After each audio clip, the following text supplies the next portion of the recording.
Hello and welcome back as we continue our discussion on chemical kinetics and chemical reactions. So we've talked previously about these factors that affect reaction rates, including temperature, frequency of collisions, orientation of molecules, and activation energy. We're going to talk more specifically about these today, especially activation energy. We're going to kind of go into a little bit of detail on that one. So let's get started. First off, so temperature and rate. In general, as temperature goes up, the rate of a reaction also increases. So temperature increases and your rate increases. And this is all dependent on what we call a rate constant. And so your rate constant, which is K, is temperature dependent. So as you increase your temperature, your rate constant goes up. And your rate constant doubles approximately with every roughly 10 degrees Celsius increase there in temperature. So that's temperature that as it goes up, your rates increase. Your frequency of collision. So the collision model is based on the kinetic molecular theory. It says all things are made of atoms. Atoms are small and moving. Atoms collide with other atoms to form chemical reactions. This is the part we're talking about. So molecules must collide in order to react. If you have more collisions, you should have more reactions. And so if we have more molecules, the reaction rate is going to be faster. Likewise, if your temperature is higher, your molecules are going to move faster, your collisions are going to go up. Collisions and rate of reaction are both going to increase. And that's all kind of common sense as we talk through things. The faster they move, the more they collide, the more they react, so on and so forth. To do this, in order for a chemical reaction to take place, you have to break bonds and you have to reform or remake bonds.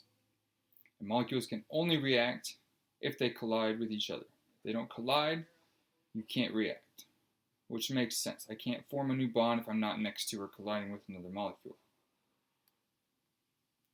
Okay, so let's talk about orientation. So we talked, they have to collide, but orientation-wise, they have to collide in the correct alignment. So molecules often collide without forming products. So if they collide the wrong way, you don't get any products. Aligning your molecules properly leads to our chemical reactions. So again, more molecules, more collisions, more proper collisions, more reactions. But bonds must be broken and remade in the proper positions in order for this to take place and work. For example, down here you have chlorine bonding to an NOCl, a nitrogen, oxygen, and chlorine molecule. In this example, you have two chlorine atoms colliding. So this green chlorine is going to collide with this chlorine. They're going to come together and form chlorine gas, which sends your nitrous oxide off on its own.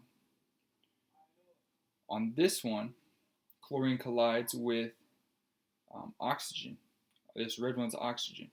When it collides with oxygen, it's going to bond here, which kicks your chlorine out. So you didn't really change your substance. We still have nitrogen, oxygen, and chlorine. We don't have a chlorine gas out of there. So it's got to be, they have to collide in the correct orientation in order for this to happen.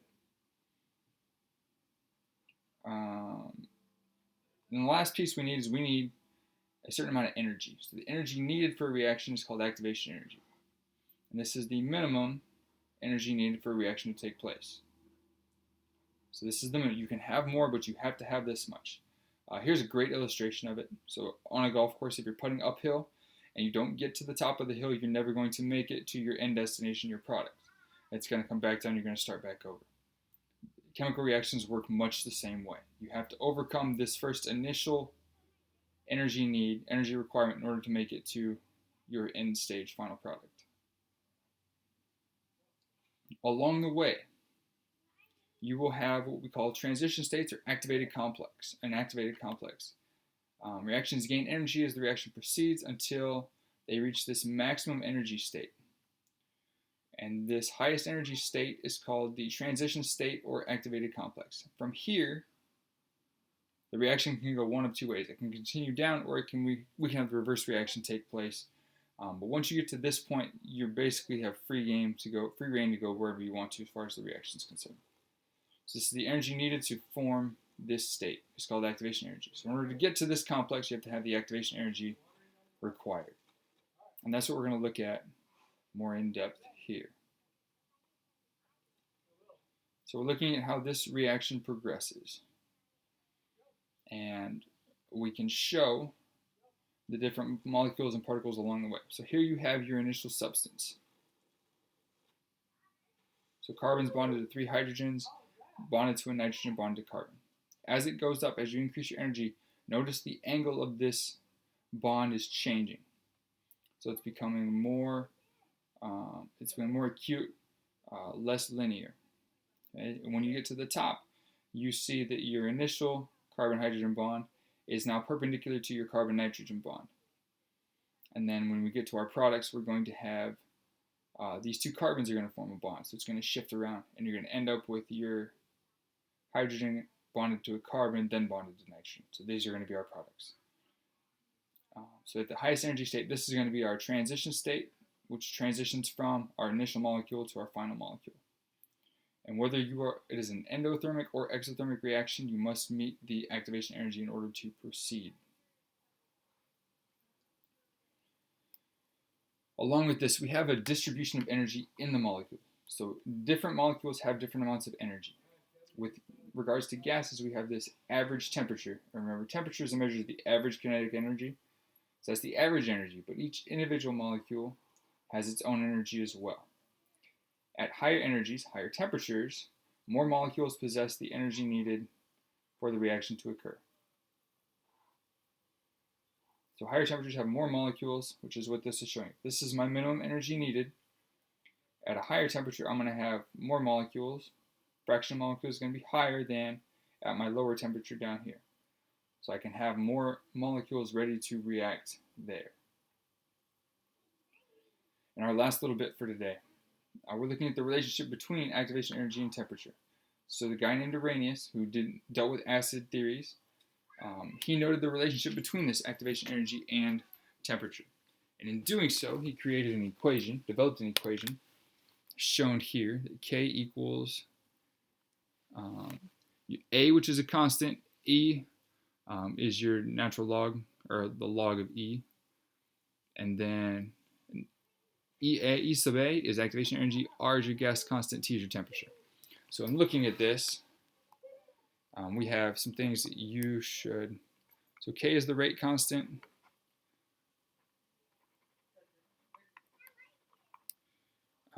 A is our frequency factor constant,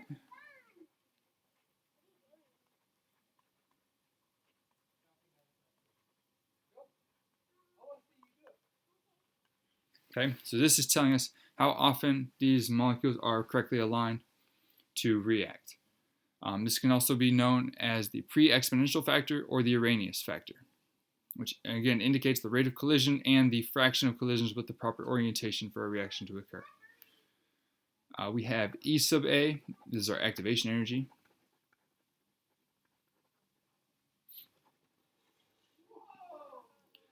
We have R, which is our gas constant, which is 8.314. So this is gas constant, sorry. Which is 8.314 joules per mole Kelvin. And then T is our temperature measured in Kelvin.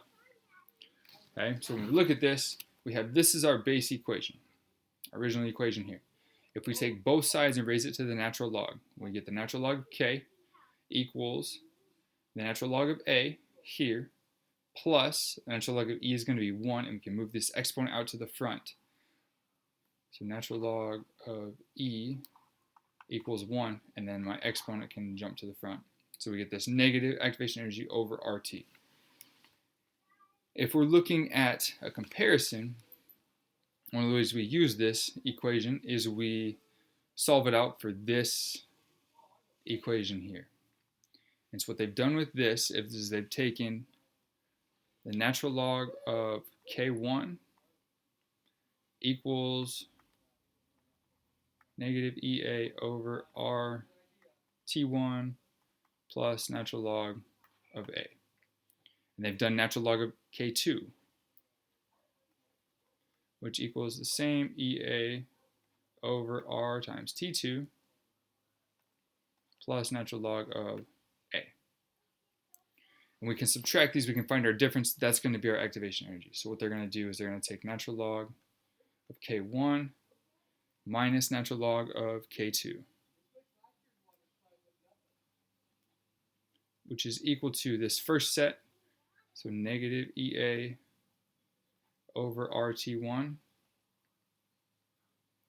plus natural log of A minus negative EA over RT2 plus natural log of A.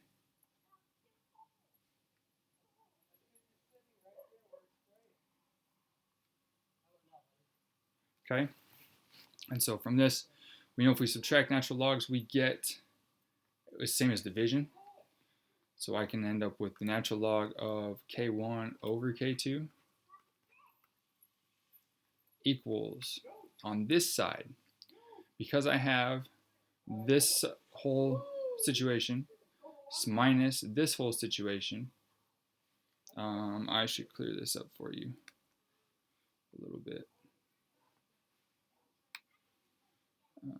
Plus natural log of A minus.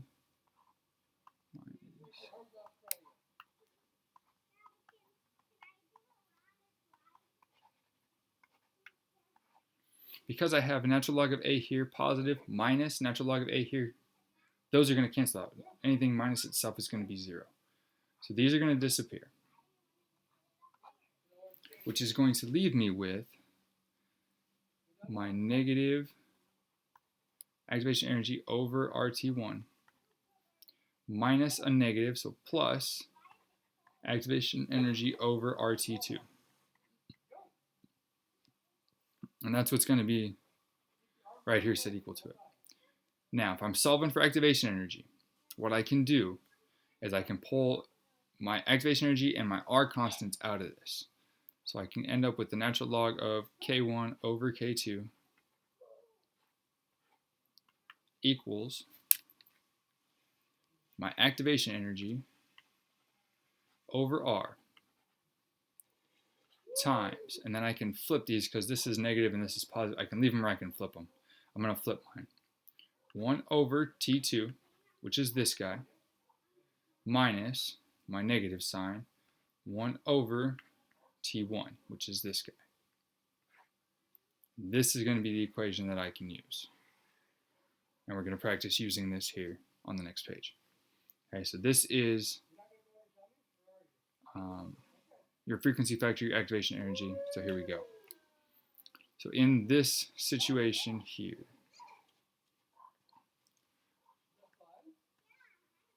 we know that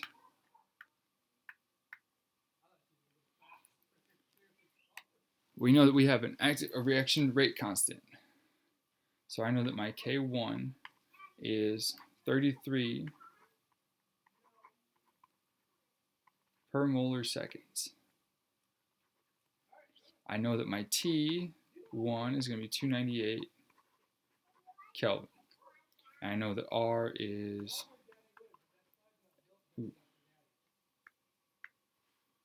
8.314 joules per mole Kelvin.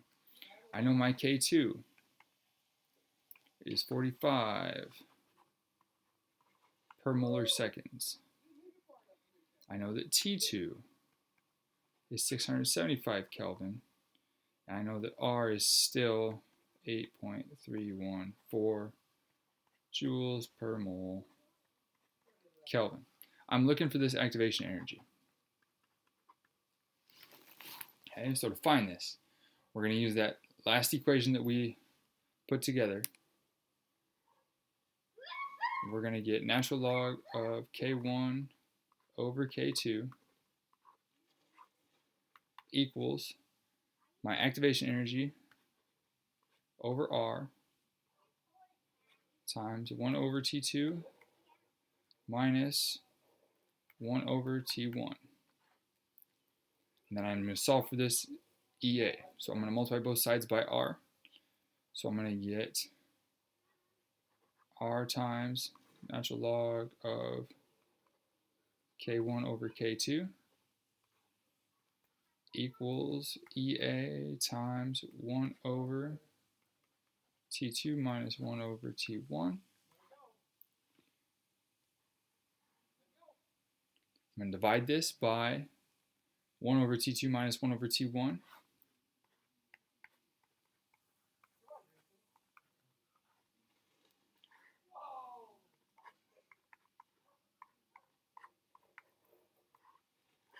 And that's going to be my final equation. These are going to cancel out. I'll be done with those. So here we go. So I know that my activation energy is equal to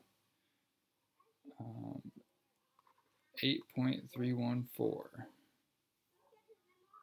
joules per mole Kelvin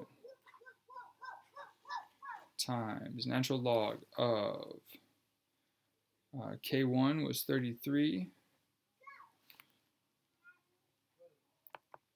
molar seconds per molar seconds over 45 per molar second. So those units will cancel. And then I'm going to divide that by 1 over T2, which is 1 over 675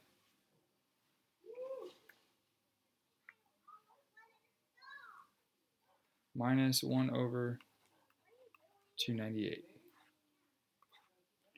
If I plug those numbers in, run those numbers all the way through, you should end up with your activation energy being equal to 1,375.8 joules.